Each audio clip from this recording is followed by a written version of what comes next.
Bismillah, assalamualaikum, selamat datang kembali di Tony FS. Om Ras menuliskan, Tony FS membacakan sebuah kisah terjerat hubungan dengan jin. Kisah nyata seorang kawan lama yang terjebak hubungan cinta dengan sosok jin laki-laki. Semoga untuk teman-teman bisa suka ya, dan mendapat hiburan, ya tentunya manfaat ya. Ini dia selengkapnya. Tapi sebelum itu kita doa dulu ya. Allahumma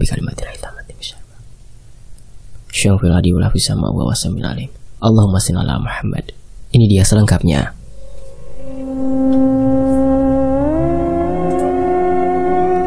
Kalimantan Selatan, bulan April tahun 2012. Cerita berawal pada sebuah rumah yang malam itu terlihat lumayan banyak orang sedang berkumpul. Seorang wanita berusia 25 tahunan menundukkan kepalanya. Matanya merah dan sembab. Di samping wanita itu terlihat juga ada wanita yang jauh lebih muda sedang mengusap-ngusap tangannya. Wajahnya nampak lesu. "Kalau memang harus begitu jalannya, kami ikhlas menerima keputusan itu," ujar ibunya Risma.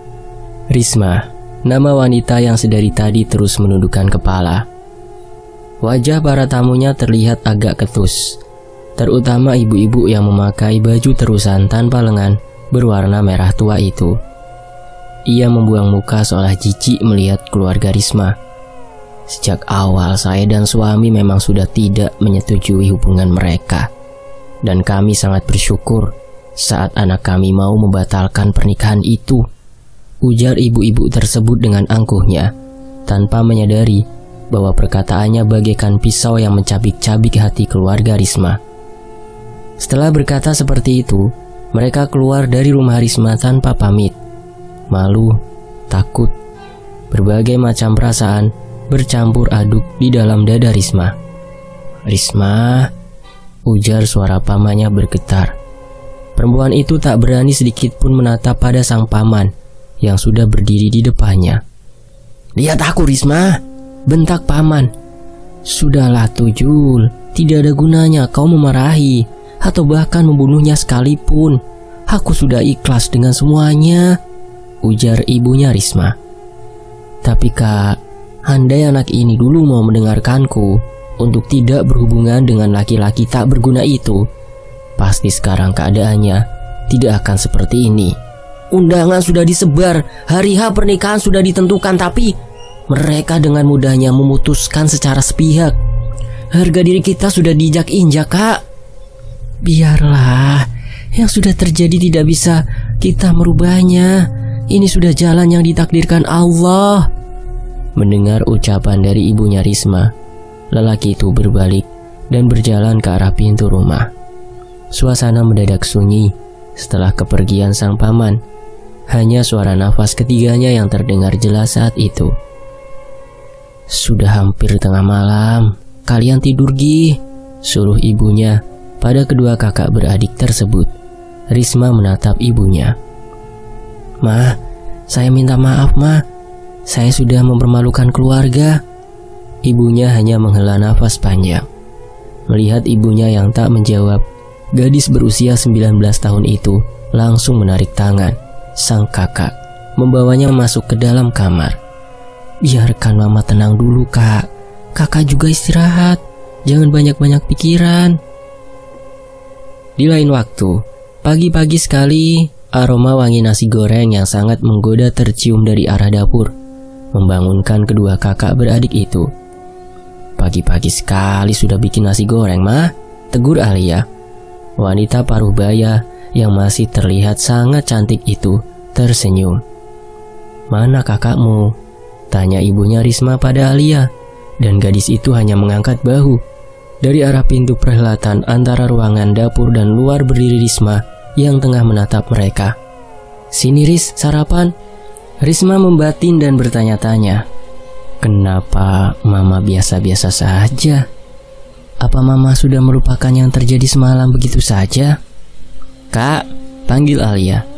Risma mendekat, dadanya berdebar-debar takut. Ibunya menyendok nasi dan mengambilkan sepotong telur untuk Risma. Mereka bertiga pun makan tanpa bicara. Suasananya sama seperti biasa. Tak ada ketegangan atau apapun yang bisa membuat suasana canggung saat itu. Sekedar informasi, jadi Risma dan Alia ini hanya tinggal bersama ibunya setelah ayah mereka meninggal pada tahun 2008 lalu. Risma sebelumnya sudah menjalin hubungan, bahkan hampir menikah dengan seorang laki-laki dari keluarga pendatang. Jadi mereka ini kalau tidak salah berasal dari luar pulau, cuma sudah cukup lama menetap di Kalimantan Selatan ini. Dan keluarga mereka juga mempunyai banyak bisnis atau usaha. Bisa dibilang orang kaya lah mereka. Tapi tidak dijelaskan alasan mereka tidak menyukai Risma. Padahal di desanya orang tua Risma juga cukup terpandang dan memiliki banyak tanah serta persawahan. Usaha turun-temurun keluarganya pun masih berjalan lancar dan malah semakin sukses hingga saat ini. Maaf ya Ma, ucap Risma hati-hati. Kamu tidak salah Ris, Mama pun tidak menyalahkanmu. Yang Mama harap kamu bisa menjadikan kejadian ini sebagai contoh untuk kedepannya ya. Risma mengangguk. Meski nada bicara ibunya terdengar lembut dan sangat halus, tapi Risma masih merasakan rasa bersalah itu karena dirinya, sang ibu, dibuat malu oleh keluarga mantan tunangannya. Hari-hari berganti, minggu dan bulan pun berlalu. Mah, berkasku lulus di PT itu mah, yang tempat Dini kerja itu mah. Sang ibu menyipitkan matanya. Daerah mana itu? Kandangan kah? Di Kecamatan Laung Tuhub mah, Kabupaten Murung Raya, Kalimantan Tengah. Boleh kan mah aku kerja di PT sana? Jauh sekali Riz. Mama saja baru dengar nama kecamatan yang mau kamu datangi itu. Itu karena Mama mainnya kurang jauh. Yang Mama tahu cuma seputaran Palangkaraya saja. Itu pedalaman kah Riz? Iya mah, jaraknya 50 km dari tepian Sungai Barito. Itu pun kata Dini kalau mau naik ke atas kita harus numpang polpo, pengangkut batu bara milik perusahaan Leighton dulu. Ya Allah susahnya. Sopirnya laki-laki kan? Tidak, Mama tidak izinkan kalau begitu. Rawan orang-orang jahat Riz. Ih Mama, kan tidak semua orang jahat mah. Mama gak boleh suudzon. Tapi itu jauh Riz. Mama takut kamu kenapa-kenapa. Apalagi itu daerah pedalaman, banyak binatang buas dan makhluk halus. Risma merengut mendengar apa yang dikatakan ibunya. Sia-sia semuanya, keluhnya seraya berjalan meninggalkan sang ibu. Malam itu, Risma masih mengurung diri di dalam kamarnya ketika tiba-tiba pintu diketuk oleh seseorang. Tok tok tok tok. Dengan enggan Risma berjalan ke arah pintu dan membuka kuncinya. Nika, makan dulu, ujar Alia. Terima kasih, tapi aku gak lapar Al. Padahal aku sudah capek-capek masak buat kakak, sungutnya. Melihat bibir adiknya yang nampak muncung, Risma segera mencubitnya pelan dan lalu mengambil nampan yang berisi sepiring nasi serta segelas teh hangat tersebut dari adiknya. Iya, ini aku makan masakanmu. Alia tersenyum. Kak, nanti kalau sudah gajian belikan aku baju baru ya. Gajian apanya? Aku izin mau kerja aja gak diizinin Mama. Masa? Tapi tadi setelah aku bujuk, Mama mau kok izinin kakak pergi, tapi dengan syarat. Syaratnya kamu harus selalu mengabari Mama ya, dan hati-hati, jangan macam-macam di sana. Seakrab apapun kamu berteman, tapi tetap harus tahu batasanmu dengan lawan jenis, saut sang ibu yang tiba-tiba sudah berdiri di depan pintu kamar. Senyum di wajah Risma mengembang. Ia segera berlari dan memeluk erat ibunya. Padahal tadi aku loh yang membujuk Mama buat izinin kakak, ujar Alia cemberut. Risma melepaskan pelukan pada sang ibu dan beralih memeluk erat adik kesayangannya itu. Sayang adikku nih, ujarnya sambil terus menciumi sayang adik. Hari yang telah ditentukan pun tiba. Risma berangkat bersama dengan Dini menaiki travel. Kamu kok tegang Riz? Tanya Dini. Risma tersenyum. Memang harus ikut medical check up ya Din, aku takut. Hah? Kamu punya penyakit kah Riz? Tidak, bukan itu, aku sehat. Cuma aku takut jarum suntik. Apalagi katamu darah kita juga diambil kan? Iya, tapi cuma sedikit Riz. Enggak semua darah di dalam badanmu yang diambil. Risma tertawa kecil mendengar perkataan Dini. "Tapi kamu nanti ikut kan?" "Aku cuma menemani kamu aja, Riz. Aku gak ikut medikal lagi." Risma mengangguk. Ya, setidaknya dia ada teman. Setelah perjalanan panjang yang melelahkan, mereka akhirnya bisa beristirahat di salah satu penginapan yang berada di Muara Teueuh. "Nih minum untuk jaga-jaga," ujar Dini seraya memberikan 4 kaleng susu beruang. "Semuanya, Din." "Besok nanti sekaleng sebelum berangkat check up ya, diminum." Meski tidak tahu maksudnya meminum susu beruang itu apa, tapi Risma tidak membantah. Ia membayar susu tersebut dan makanan yang sudah mereka pesan tadi pada ibu-ibu pemilik warung. Ada yang samakah kalau mau check up di perusahaan minum susu beruang dulu? Kalau ada komen ya. Singkat cerita, setelah selesai check up dan membawa hasilnya, Risma bersama Dini langsung melanjutkan perjalanan menuju ke tempat tujuan utama mereka. Mereka menaiki mesin motor atau sarana transportasi air yang digunakan orang-orang di sana dengan tarif yang jauh lebih murah dibandingkan speedboat selama 6-7 jam perjalanan. Sekitar pukul 3 sore mereka sampai di Lok Pon Belangi atau pelabuhan perusahaan. Mereka naik lagi berjalan kaki menuju ke atas sekitar beberapa menit untuk sampai di area yang biasanya digunakan orang-orang menunggu tumpangan. Dan tidak lama mereka menunggu Volvo atau Polpo yang bisa untuk ditumpangi pun tiba. Itu pun mereka berebut naik dengan orang-orang lain yang baru pulang dari pasar Muara Laung. Tapi beruntungnya, karena wajah kedua perempuan itu cantik, akhirnya mereka lah yang didahulukan oleh sopir Polpo untuk dibawa dengan alasan, "Pian nanti ya om, tunggu teman saya yang di belakang itu. Soalnya saya kasihan sama kedua adik ini, karena tujuan mereka ke Kawisana," kata driver Volvo. Jarak tujuan Dini dan Risma memang sangat jauh dari tujuan orang-orang tersebut. Yang paling jauh jaraknya hanya sampai di Batu Buah atau Pendasiron. "Terima kasih lah kak," ujar Dini tersenyum pada sopir Polpo tersebut. "Weh lah, maimbit bawi lah, membawa perempuan ya," ujar suara dari radio membuat Risma yang tak paham sama sekali dengan bahasa daerah itu hanya menatap dengan raut wajah bingung. Suara klakson tak henti-hentinya dibunyikan oleh sopir Polpo lain ketika berpapasan dengan mereka. "Cantik-cantik perempuannya, bisakah minta nomor HP-nya?" goda sopir-sopir lain melalui radio. Dini yang memang sudah mengerti dengan bahasa Dayak Bakumpai itu pun cuma tersenyum-senyum. "Ih, artinya apa sih Din, kok perasaanku gak nyaman ya?" bisik Risma. Dini yang memang sudah mengerti dengan bahasa Dayak Bakumpai itu pun cuma tersenyum-senyum. "Artinya apa sih Din?" "Apa?" bisik Risma lagi. Riz, mereka tuh bercanda, udah bawa santai aja." Sesekali Risma menggeliat untuk menghilangkan rasa penat di punggungnya. Sementara Dini asyik mengobrol bersama sopir itu. Dan saat sampai di Kawi, mereka diturunkan di depan jajaran rumah makan. Saat turun, Risma melihat Dini dicium dan diberikan uang oleh si sopir Polpo tersebut, yang membuat Risma mengerutkan alisnya. "Siapa dia Din? Pacarmu?" "Bukan." Risma menggeleng. Ia menepis pikiran buruknya tentang Dini dan kemudian berjalan menuju ke arah mes. Sesampainya di mes, saat pintu kamar dibuka, ruangan itu mengeluarkan bau tidak sedap seperti pesing yang bercampur dengan kotoran hewan. "Ya Tuhan, baunya. Padahal gak sampai 2 minggu aku tinggal, sudah bau dan berdebu begini," keluh Dini. "Ya sudah Din, biar aku yang bersihkan. Pel lantai dan sapunya ada kan?" "Ada Riz." "Aduh, maaf ya Riz, jadi kamu yang bersihkan." "Iya, gak apa-apa Din." Risma menyapu dan mengepel lantai dengan pewangi sasetan yang ia peroleh sebagai pengganti uang kembaliannya di warung semalam. Ia melakukannya tanpa mengeluh, meski tubuhnya saat itu juga sedang capek-capeknya.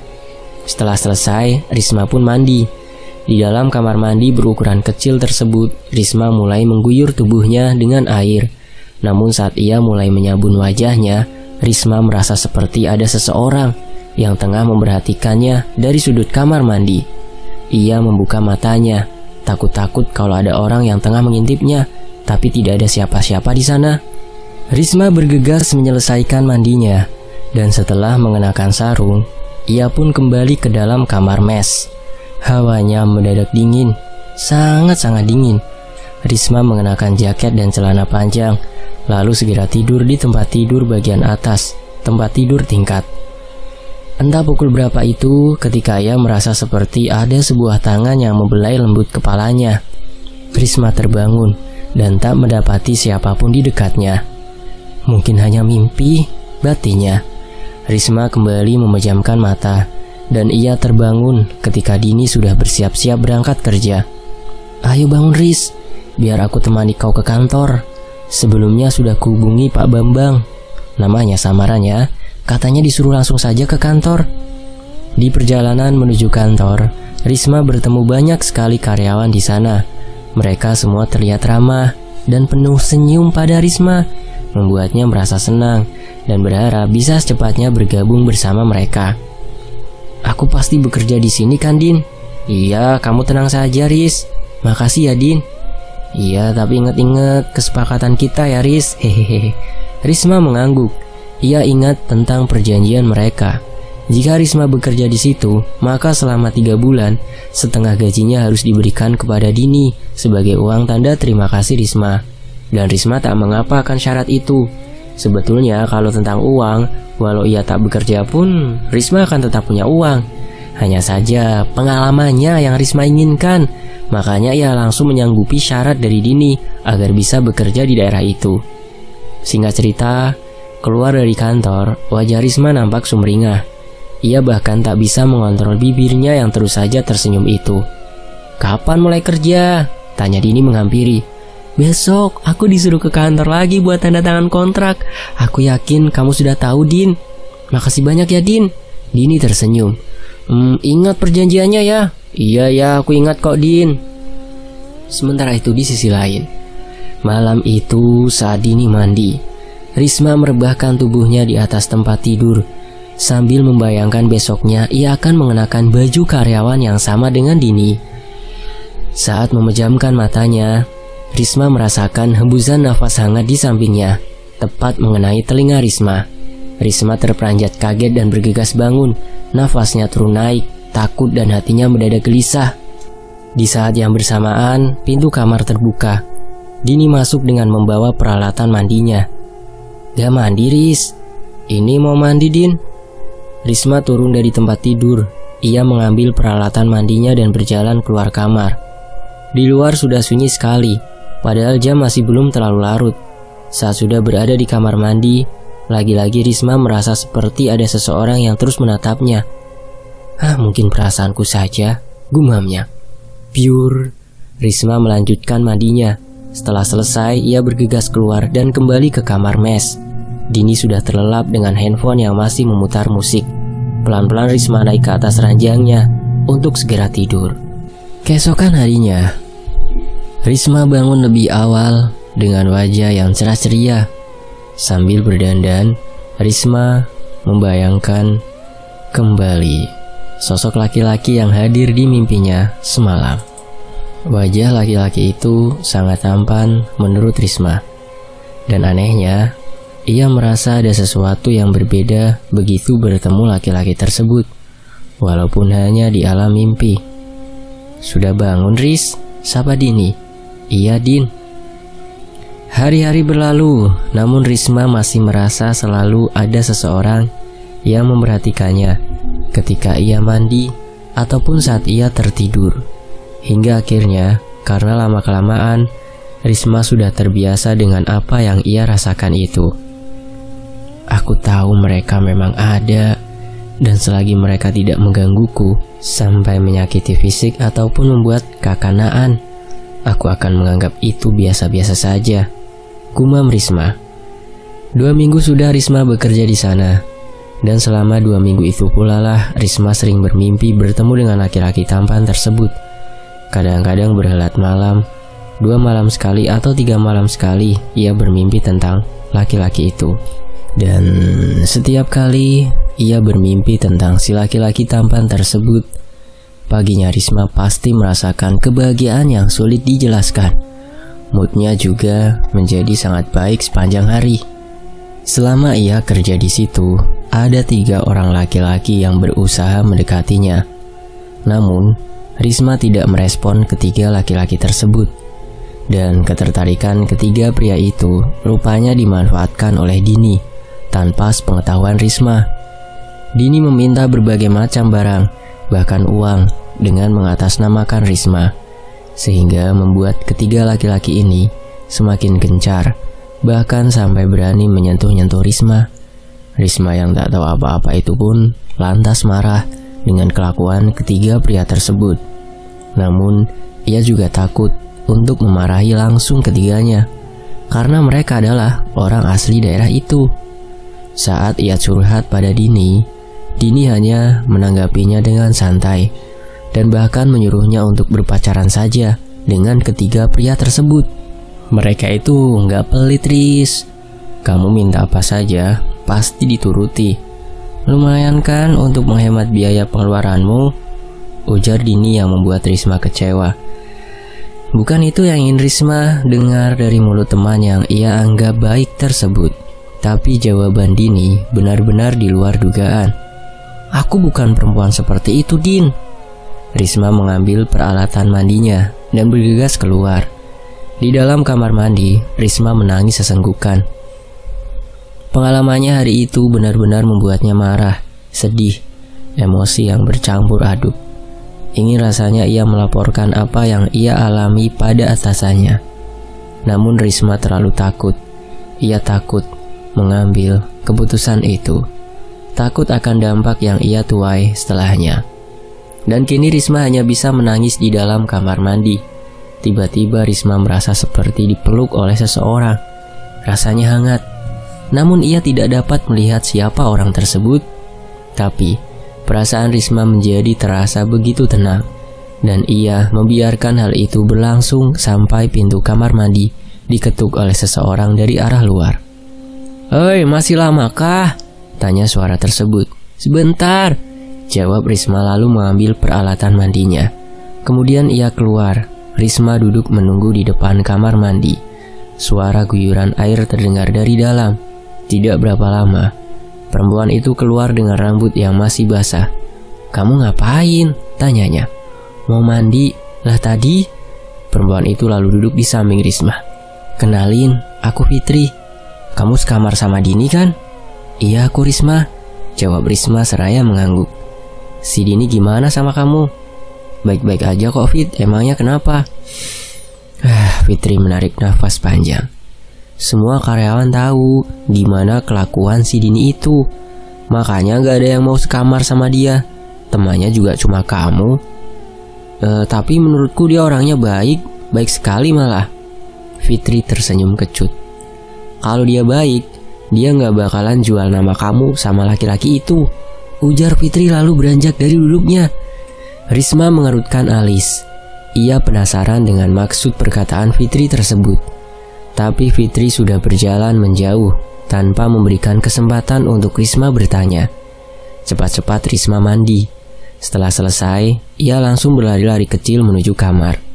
Malam itu, Risma lagi-lagi bermimpi bertemu dengan laki-laki tampan tersebut. Namun kini laki-laki itu berbicara padanya, dan saat Risma terbangun, jantungnya berdebar-debar kencang. Ada perasaan aneh mengalir begitu saja. Pipi Risma memerah. Ia tersenyum begitu mengingat kata-kata laki-laki yang mengaku bernama Kamir tersebut.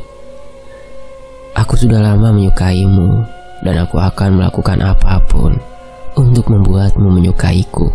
Bila kau izinkan, aku akan menjagamu, bahkan dari sebutir debu."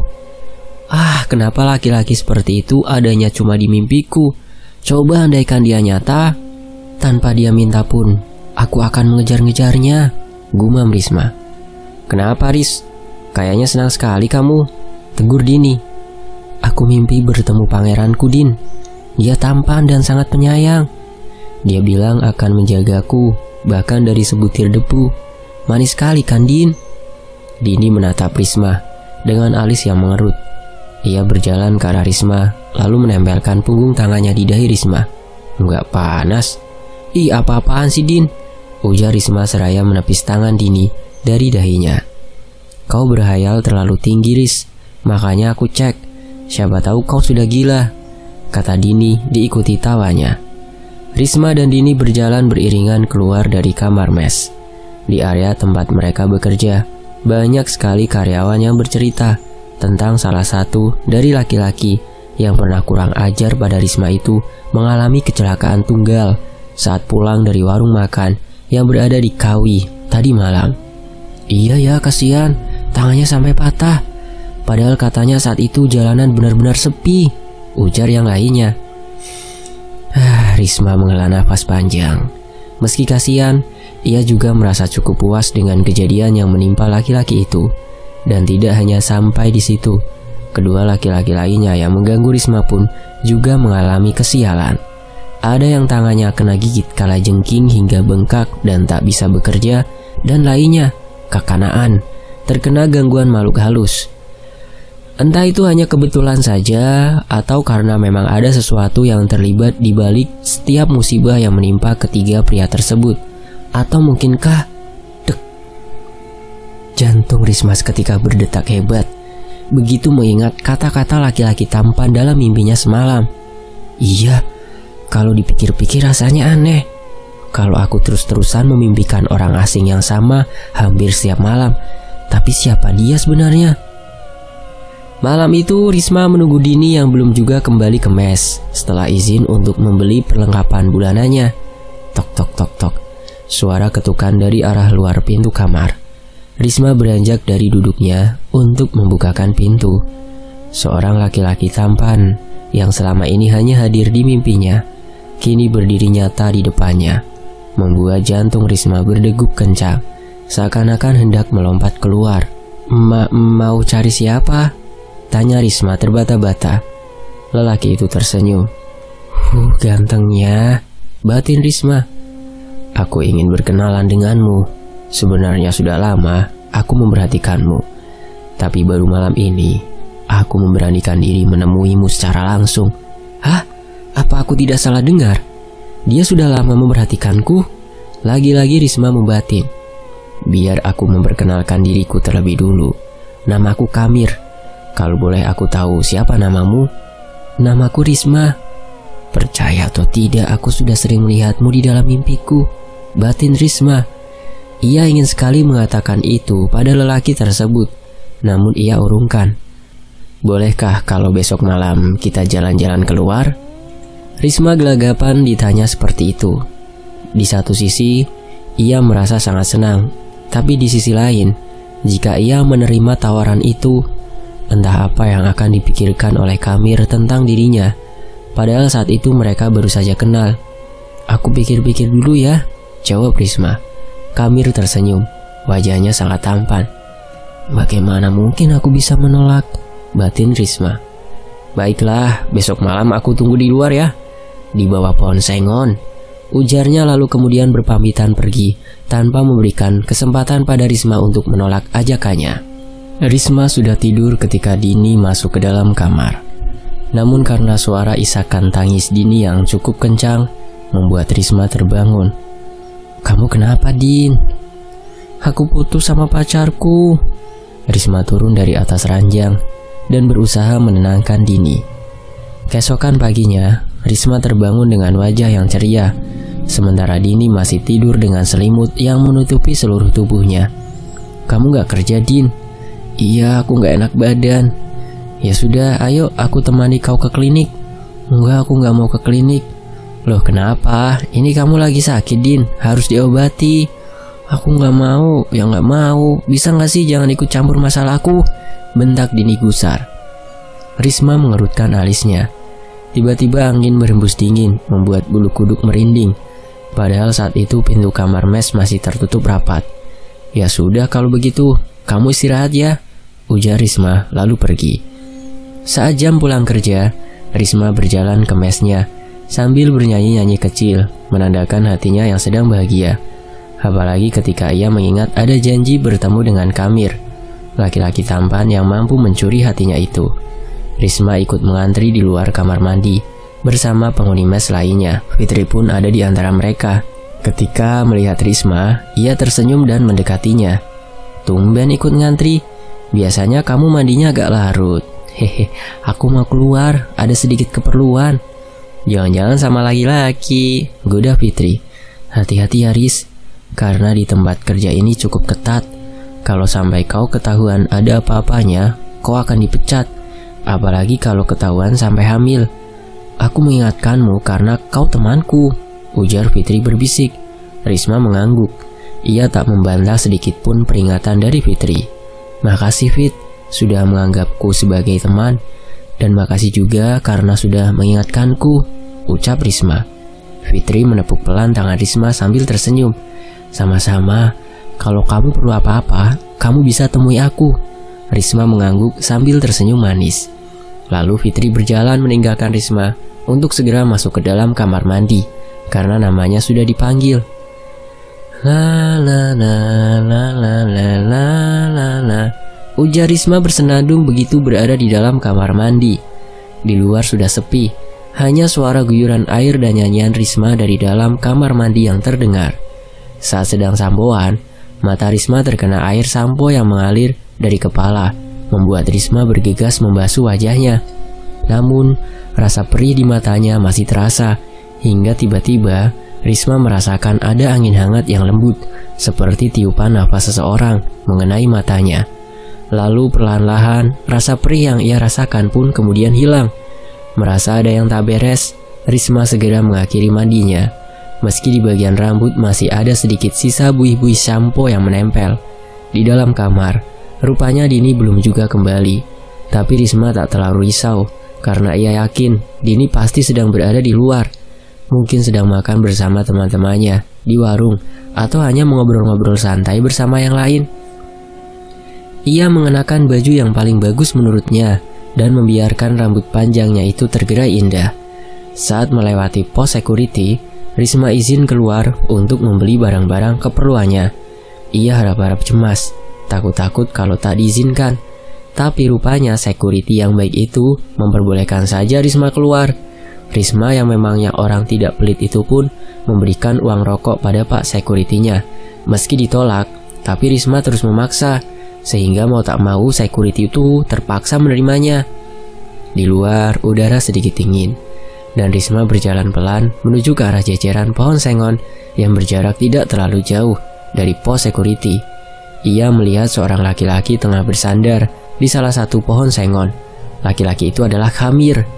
Ia mengenakan pakaian yang terlihat sedikit aneh bagi Risma. Sudah lama ya kau menunggu. Mau seberapa lama pun aku akan tetap menunggu kamu, ujar Khamir seraya tersenyum. Senyumnya begitu sangat manis, membuat pipi Risma memerah. Laki-laki itu mengajak Risma untuk berjalan kaki menuju ke arah jajaran warung. Bagaimana kalau kau belikan makanan untuk kita? Ini uangnya, ujar Khamir memberikan beberapa lembar uang 100 ribuan. Mata Risma terbelalak. Masa iya harga lalapan di daerah ini semahal itu? Batin Risma menatap lembaran uang yang diberikan oleh Khamir. Khamir mendadak tertawa. Selebihnya untukmu, ujarnya. Risma semakin bertambah bingung. Bagaimana bisa seorang laki-laki yang baru saja mengajaknya untuk jalan tiba-tiba memberikan uang yang jumlahnya tidak sedikit dan dengan sukarela? Risma berpikir pasti ada sesuatu yang diinginkan oleh Khamir darinya.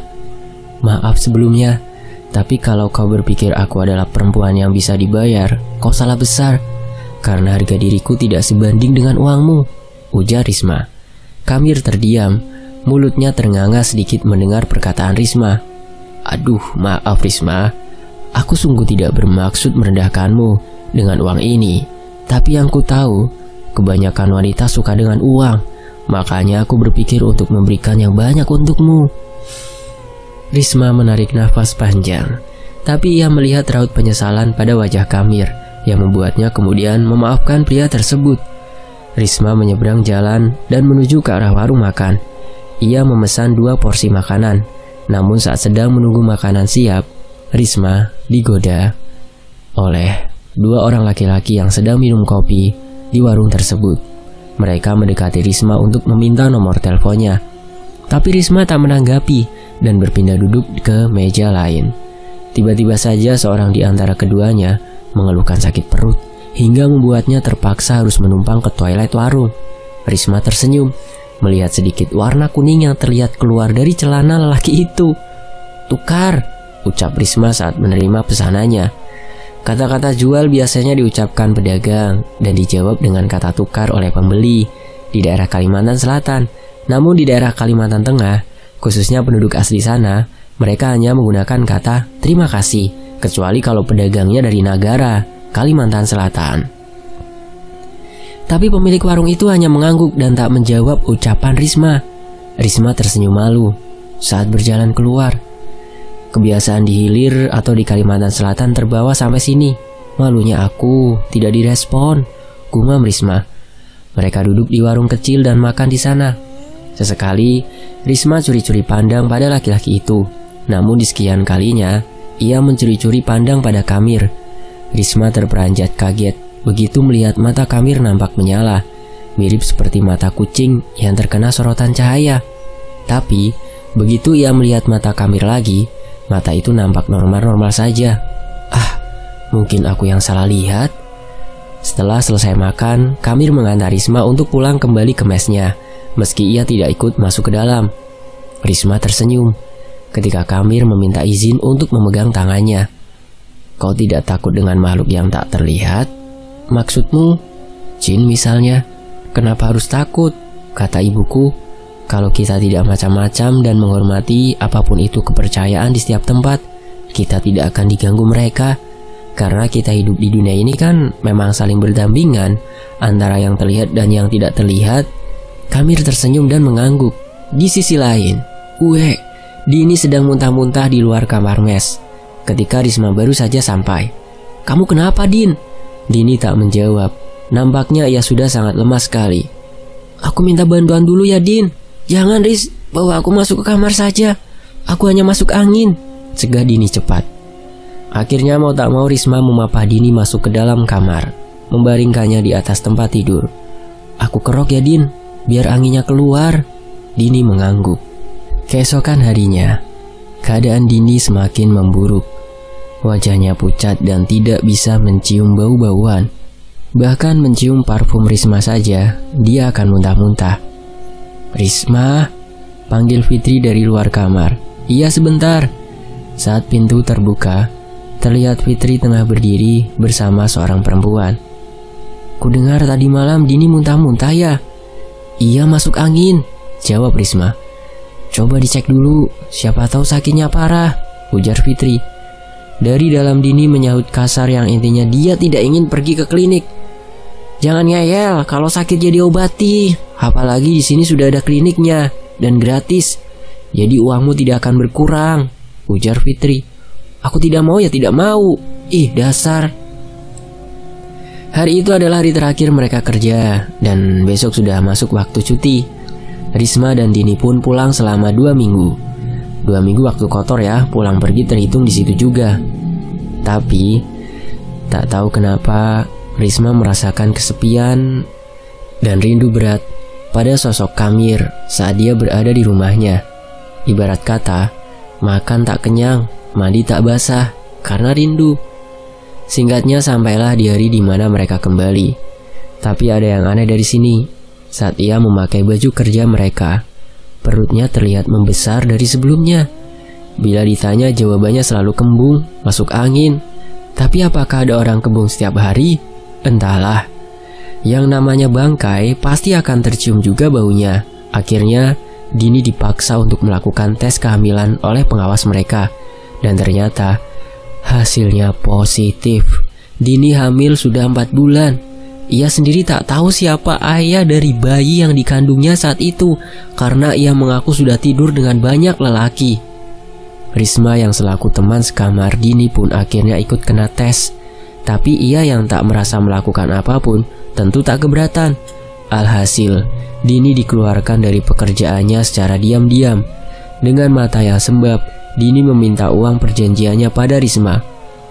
Aku sudah tidak punya uang, Riz. Aku pun bingung mau bagaimana menceritakan ini pada orang tuaku, ucapnya terisak. Risma yang memang orangnya tidak tegaan itu lantas mengambilkan uang di dompetnya. Ini uang 3 juta, aku lebihkan untukmu. Kamu yang sabar ya, Din. Dini mengangguk. Ia mengambil uang tersebut dari Risma, lalu keduanya pun tidur. Paginya saat Risma sudah berangkat kerja, Dini masih merapikan barang bawaannya. Saat sore harinya sepulang kerja, pesanan gaun milik Risma diantarkan oleh Desi.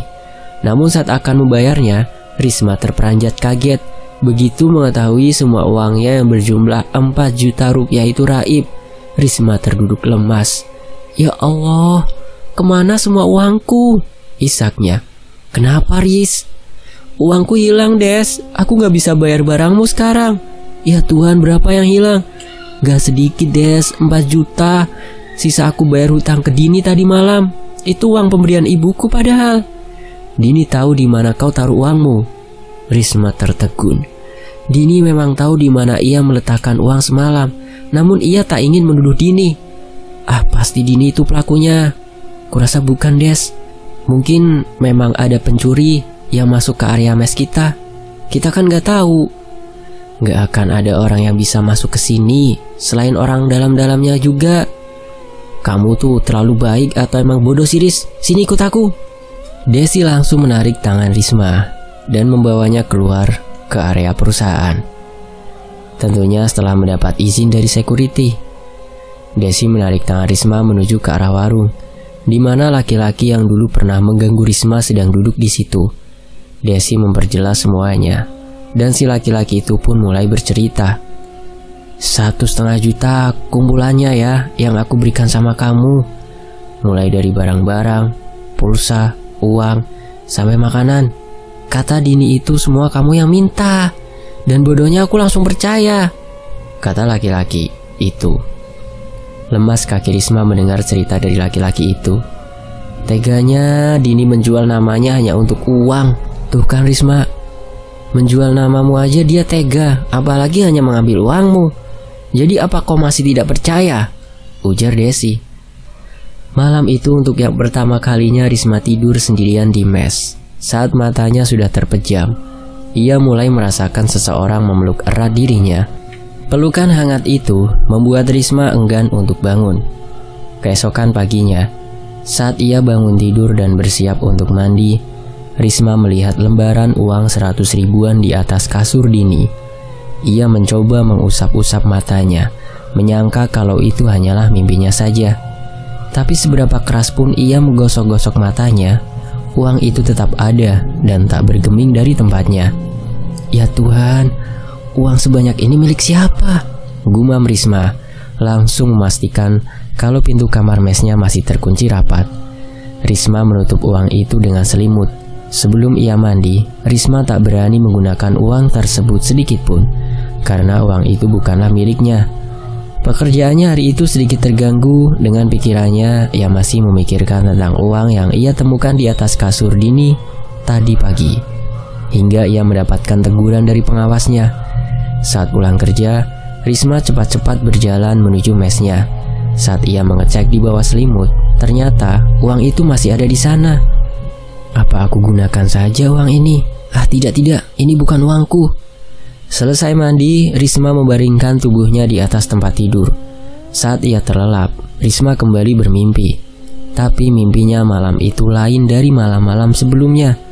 Di dalam mimpinya, Risma diajak berhubungan badan oleh Kamir, dan Risma sama sekali tidak menolaknya. Setiap sentuhan dan belayan Kamir begitu sangat nyata Risma rasakan. Saat terbangun, Risma mendapati bercak darah di spraynya. CD-nya yang semalam terpasang pun kini sudah terlepas, dan ada rasa nyeri di bagian kewanitaannya. Jantung Risma berdegup dengan cepat. Ia takut dengan apa yang ia lihat dan rasakan. Bagaimana mungkin berhubungan di dalam mimpi bisa sampai seperti ini saat ia terbangun? Risma tak fokus kerja hari itu. Rasa nyeri di area kewanitaannya membuat ia sulit bergerak dengan leluasa. Saat malam tiba, dan di saat Risma sudah berusaha memejamkan matanya, Kamir muncul di dalam kamar itu, membuat Risma kaget dan ketakutan. Ia takut kalau teman-temannya tahu kedatangan Kamir. "Mereka tidak akan tahu. Kau tenang saja. Aku kemari karena aku rindu padamu. Sehari tak melihatmu rasanya seperti berbulan-bulan." "Dari mana kau masuk?" "Pintuku kunci dari dalam. Bagaimana bisa kau masuk tanpa merusak kunci?" Kamir tersenyum. Ia mendekati Risma, naik ke atas tempat tidur, dan berbaring di sana. Hembusan nafasnya yang hangat mengingatkan Risma pada perasaan aneh yang selalu ia rasakan. "Apa ini?" Kamir memeluk Risma. Pelukan itu rasanya tak asing, pelukan hangat yang menenangkan. "Siapa kau sebenarnya?" Aku Kamir, seseorang yang sangat mencintaimu. Kau bukan manusia kan? Aku tahu sekarang. Dan semuanya mulai masuk akal. Dari awal aku datang, kau yang berdiri menatapku di sudut kamar mandi kan? Lagi-lagi Kamir tersenyum. Maafkan aku bila aku tidak jujur. Aku hanya takut jika kau tahu siapa aku sebenarnya, kau akan menjauhiku. Aku takut kau tinggalkan karena aku sangat mencintaimu. Perasaan apa ini? Kenapa aku tidak bisa marah? Kenapa aku malah nyaman dengan makhluk ini? Padahal dia sudah jujur mengatakan kalau dia memang bukan manusia. Apa aku sudah gila? Risma terdiam. Ia hanyut dalam pikirannya sendiri ketika pelan-pelan Kamir mulai mencumbunya. Keesokan paginya Risma terbangun dalam keadaan tak mengenakan sehelai benang pun. Buru-buru ia mandi dan bersiap-siap untuk bekerja. Eris, nanti malam kita lihat orang acara yuk, ajak Desi. Acara apa, Des? Wara, malam ini orang-orang Manasai. Jarang-jarang loh kita bisa lihat acara ini. Acara apa itu? Ikut aja Laris daripada di mes mulu. Risma pun akhirnya mengiyakan, meski ia sendiri tak tahu acara apa yang dimaksud oleh Desi. Selesai mandi, Risma berdandan cantik mengenakan gaunnya. Namun tiba-tiba lampu mes mendadak pecah. Dari arah belakang terdengar suara berat seseorang. Aku tidak suka kau berpenampilan seperti itu saat akan bertemu orang-orang, ujar Kamir. Memangnya kenapa penampilanku? Ada yang salah? Kau terlalu cantik. Aku tidak mau wanitaku dicintai oleh banyak pria. Atau kalau tidak, aku akan menyingkirkan para pria itu. Risma ternganga mendengar perkataan Kamir. Jadi aku harus pakai pakaian yang mana? Kau pilihkan untukku, ujar Risma kemudian. Sebuah kain berbau kecut melayang mengenai Risma. Pakai itu. Aku tidak bisa lihat, lampunya mati karena ulahmu. Risma pun mengambil handphonenya dan menyintari kain yang dilemparkan Kamir. Astaga, ini kan lap kaki, ujar Risma melemparkan sisa baju lusuhnya yang dijadikan kain lap. Ya, kau boleh pergi, tapi pakai itu. Kau gila kah? Tak terdengar jawaban. Risma lalu mencari-cari uangnya yang merupakan pemberian Kamir. Namun uang itu ternyata sudah raib entah kemana. Kau juga tak mau memberikanku uang? Aku akan memberikanmu uang hanya jika kau tak jadi pergi. Risma menjadi emosi mendengar jawaban dari Kamir. Lalu tanpa pamit, ia lantas pergi. Keras kepala tak mau menurut, ujar suara Kamir bergema di telinga Risma. Mereka berangkat dengan menaiki sepeda motor milik Desi yang dititipkan pada pemilik warung yang merupakan keluarga jauhnya. Namun, karena jalanan pada saat itu sunyi dan sangat jauh menuju desa yang dituju, membuat Risma sedikit takut. Ia tak takut dengan hantu, tapi dengan orang-orang jahat, seperti perampok dan lain-lain. Tapi kata Desi, di situ aman. Ya, walaupun sunyi sepi, tapi aman dari orang-orang jahat. Acara itu hanya berisi permainan judi, mulai dari kartu sampai gurak. Risma tak terlalu suka dengan acara itu. Apalagi acara Manasainya masih lumayan lama. Alhasil, Risma mengajak Desi pulang sebelum acara Manasai mulai. Mau tak mau Desi pun ikut pulang. Di tengah jalan mereka diikuti oleh 3 buah motor yang knalpotnya berisik sekali. Mereka terus-terus memanggil Risma dan Desi. Tapi berhubung mereka takut kenapa-kenapa, mereka berdua pun tancap gas. Saat Risma menengok ke belakang, ia melihat salah satu pemotor itu terbalik. Entah apa yang terjadi. Puas pulang sampai diikuti laki-laki. Untung aku mengikutimu. Coba kalau tidak, entah apa yang terjadi padamu saat ini, ujar Kamir. Risma yang sebelumnya marah pada Kamir lantas tersenyum dan memeluknya dengan erat. Jadi kau yang membuat motornya tadi jatuh? Ya, itu kulakukan untuk menjagamu. Sebenarnya aku jarang sekali menyakiti manusia. Tapi mau bagaimana lagi? Mereka sudah berani mengganggu dan membuat takut wanitaku.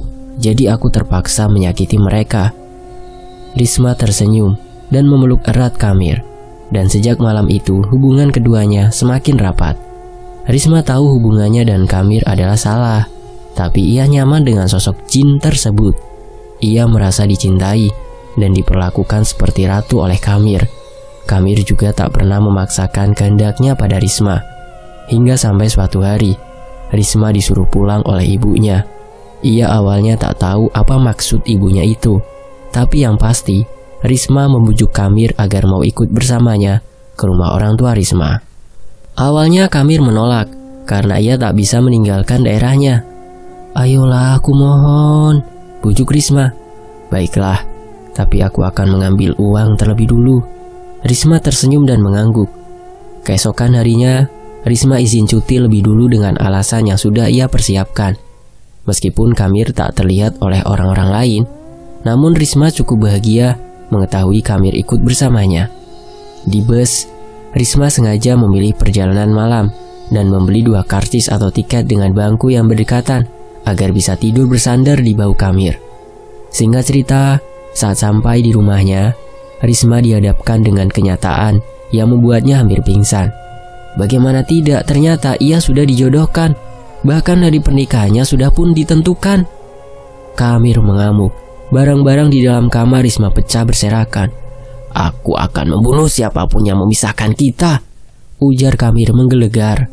Risma ketakutan mendengar perkataan Kamir. Ia menangis sesenggukan di antara barang-barangnya yang sudah berhamburan di lantai. "Aku sendiri pun tidak tahu akan jadi seperti ini," isak Risma pelan. "Diam!" bentak Kamir. Pecahan kaca terlempar ke arah Risma dan melukainya. Saat Risma menjerit, barulah Kamir berhenti berulah. "Maaf, kau terluka karena aku." Risma sebisanya menghindar dari sentuhan Kamir, membuat Kamir menjadi murka. Saat pintu kamar dibuka oleh ibunya, wanita itu kaget melihat kamar yang sudah seperti kapal pecah tersebut. "Saya tidak mau menikah dengan laki-laki yang saya sendiri tak pernah mengenalnya, Ma." "Lalu kau mau bagaimana? Apa lupa apa yang sudah terjadi berbulan-bulan lalu? Tolonglah, Riz, turuti kemauan Mama sekali ini saja. Ini juga untuk kebaikanmu." "Risma tidak bisa, Ma. Risma sudah mempunyai kekasih." "Mama tidak peduli. Kau ingatkan laki-laki pilihanmu yang dulu." Brak. Tiba-tiba ibunya Risma terjatuh dan tak sadarkan diri. "Kamir!" teriak Risma mengundang kedatangan Alia. "Ya Allah, Mama kenapa, Kak? Panggil bantuan Al, cepat." Alia berlari kencang keluar rumah, memanggil tetangga terdekat dari rumah mereka. Namun saat Alia akan masuk bersama dengan tetangga, pintu rumah sudah dalam keadaan terkunci dari dalam. Mereka berusaha mendobraknya, namun pintu dari kayu ulin itu terlalu kokoh untuk didobrak. "Kau ikut aku," ujar Kamir menarik Risma. "Tidak, kau jahat. Aku tidak akan pernah ikut denganmu." "Kau milikku." Prang. Suara kaca jendela yang dipecahkan terdengar. "Tolong!" teriak Risma. Untungnya salah satu tetangga mereka tersebut adalah seorang guru ngaji dan sedikit paham dengan hal seperti itu. Beliau melakukan komunikasi dengan jin tersebut. Namun jin laki-laki itu rupanya sangat kuat dan alot untuk diusir. Bahkan tasbih di dalam saku baju ustadz tersebut sampai terlempar di udara. Suara geraman itu memekakan telinga, membuat Risma, Alia, dan 2 orang lainnya jatuh tak sadarkan diri. Dan saat terbangun keadaan sudah tenang, Risma pun sudah tak melihat keberadaan Kamir lagi. Azan subuh lama-lama terdengar dari toa langgar atau musola di desa itu. Ustadz itu menarik nafas lega ketika melihat Risma sudah siuman. "Alhamdulillah, kita belum terlambat. Walaupun kau tak jadi dinikahkan, jin itu tetap akan membawamu ke dunianya. Dan jin itu hanya mengulur waktu sampai kau benar-benar yakin untuk ikut bersamanya. Untung semuanya belum terlambat." Dek. Dunia Risma seakan runtuh seketika. Bagaimana tidak? Karena ia sudah menyerahkan dirinya secara sukarela untuk memuaskan nafsu jin tersebut. Kepalanya mendadak pusing. Risma menangis kencang-kencangnya menyesali apa yang sudah ia lakukan selama berhubungan dengan Kamir. Ia bahkan hampir membuat sang ibu terbunuh. "Ya Allah, apa yang telah aku lakukan?" isak Risma dengan suara bergetar. Hubungan cinta yang menyesatkan dan tak seharusnya terjadi. Risma menyesali dirinya yang mau-maunya menerima sosok itu hanya karena wajahnya yang tampan dan sikap hangatnya. Setelah kejadian itu, Risma jujur pada calon suaminya, laki-laki yang dipilihkan oleh ibunya, tentang keadaannya saat itu. Namun laki-laki itu dengan ikhlas mau menerima Risma. Sekarang alhamdulillah rumah tangga mereka sudah dikaruniai 2 orang anak, bukan anak kandung keduanya, melainkan anak adopsi. Karena setelah kejadian itu, Risma sudah tak bisa memiliki anak. Rahimnya dirusak secara gaib oleh jin yang pernah menidurinya. Wallahu a'lam bishawab. Kisah ini selesai. Semoga bisa mendapatkan pelajaran. Tony FS pamit. Wassalamualaikum warahmatullahi wabarakatuh. Alhamdulillahirabbil alamin. Terima kasih teman-teman sudah meluangkan